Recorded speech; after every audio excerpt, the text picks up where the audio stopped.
मेरा भतीजा मेरी सफ़ेद घोड़ी पर सवारी करने का बहुत शौकीन था।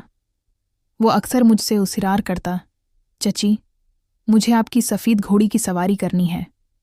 मैं इसकी इस बात को हंसी में टाल दिया करती थी, लेकिन वो हर रोज़ ज़द करने लगा।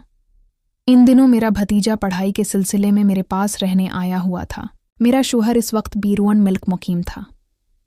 मेरा भतीजा उम्र में तो छोटा था, लेकिन वक्त के साथ साथ उसके अंदाज में तब्दीलियां आने लगें। वो किसी न किसी बहाने मेरे करीब आने की कोशिश करता और अपनी ज़द दोहराता, चची, मुझे आपकी सफ़ेद घोड़ी की सवारी करनी है। मैं उसे बच्चा समझकर नज़रअंदाज करती रही। एक दिन जब बहुत तेज़ बारिश हो रही थी, मैं अपने शौहर को बहुत याद कर रही थी। इसी वक्त मेरा भतीजा मेरे कमरे में आया और ज़द करने लगा कि उसे आज ही घोड़ी की सवारी करनी है। मैंने उसकी बात मान ली और पूछा, बताओ, मुझे क्या करना होगा? लेकिन उसने जो तरीका बताया वो सुनकर आप सब हैरान हो जाएंगे। उसने लाइट बंद करते ही पूरे जोश से ऐसी बात की कि एक गलत फहमी ने मेरे अच्छे खासे रिश्ते को तकरीबन तबाह कर दिया था।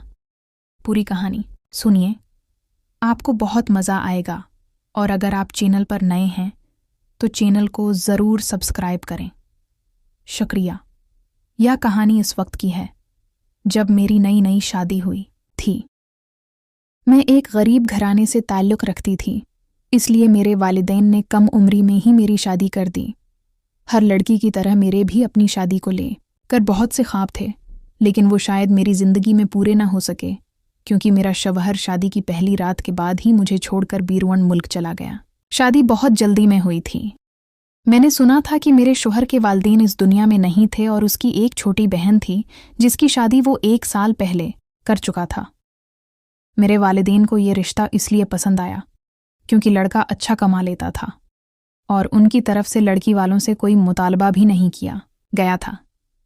इसलिए खुशी खुशी मेरी शादी राजा से कर दी गई। जब मैं ससुराल पहुंची तो मेरा सादगी से इस्तकबाल किया गया। ससुराल में ज़्यादा लोग नहीं थे। जब मैं अपने शौहर के कमरे में दाखिल हुई तो उसने कमरे को फूलों से सजा रखा था। वो रात मेरे लिए बहुत मोहब्बत भरी थी। हर नई दुल्हन की तरह मैं भी अपने शौहर का बेसब्री से इंतज़ार कर रही थी। मैं लंबा सा घूंघट निकाले बैठी थी और आने वाले लम्हों के बारे में सोच रही थी। तकरीबन आधे घंटे बाद मेरा शौहर कमरे में आया। उसने दरवाज़ा बंद किया और मुझसे बड़े प्यार से बातें करने लगा। शुरू में तो मैं बहुत झिझक रही थी, लेकिन आहिस्ता आहिस्ता मैं उसके साथ बेतकल्लुफ़ हो गई। अब मुझे शर्म महसूस नहीं हो रही थी।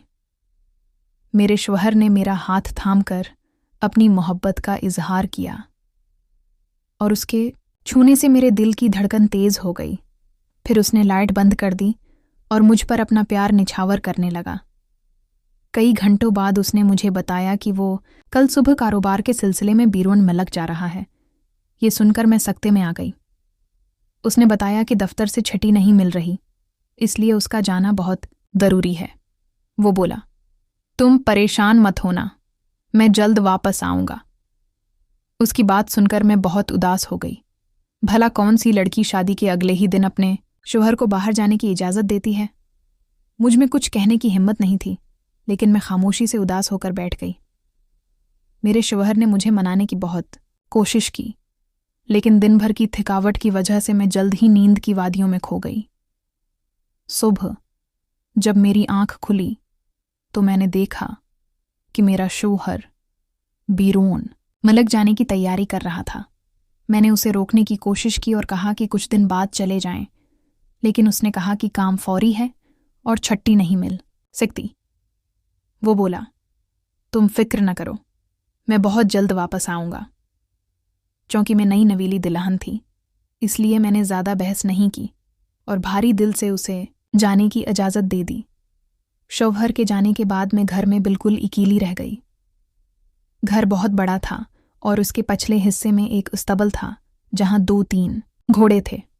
मुझे बचपन से ही जानवरों से बहुत लगाव था। मैं घर का काम ख़त्म करने के बाद घोड़ों को खाना देने जाती। उनमें एक सफ़ेद रंग की घोड़ी बहुत ही खूबसूरत थी। उसे देखकर मुझे उससे मोहब्बत हो गई। वो भी उस घर में मेरी तरह तन्हा थी। घोड़ी को खाना देने के बाद मैं कमरे में आती और शौहर को फ़ोन करती। वो मुझसे बातें करता, लेकिन मैं हर बार इससे वापस आने की ज़िद करती। वो कहता कि बस कुछ दिन और इंतज़ार करो। उसने मुझे बताया कि मेरा भतीजा जल्द ही हमारे घर पढ़ाई के लिए रहने आएगा, क्योंकि करीब ही अच्छे कॉलेज हैं।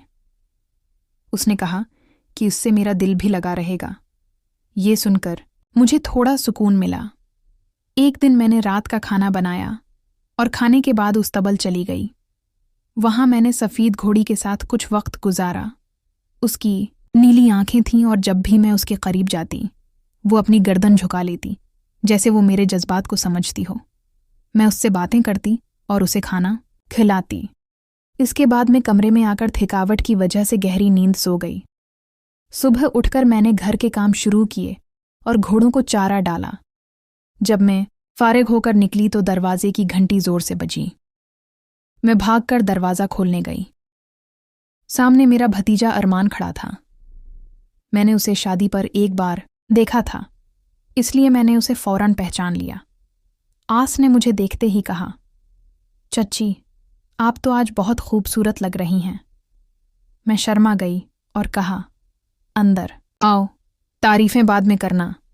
उसने अपना बड़ा सा बैग सूफे पर रखा और बताया कि वो यहाँ पढ़ाई के लिए आया है।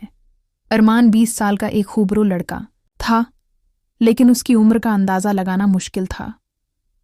मैंने कहा, तुम्हारे चचा ने बताया था कि तुम आ रहे हो, लेकिन ये नहीं सोचा था कि इतनी जल्दी आ जाओगे। मैंने उसे उसका कमरा दिखाया और नाश्ता बनाने चली गई।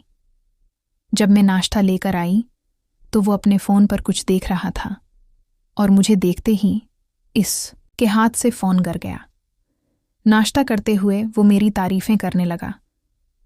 चची, आप नाश्ता भी बहुत लजीज बनाती हैं। आपके हाथों में तो जादू है। उस की बातों पर मैं हंस पड़ी, क्योंकि वो बहुत मज़ेहिया तबीयत का लड़का था।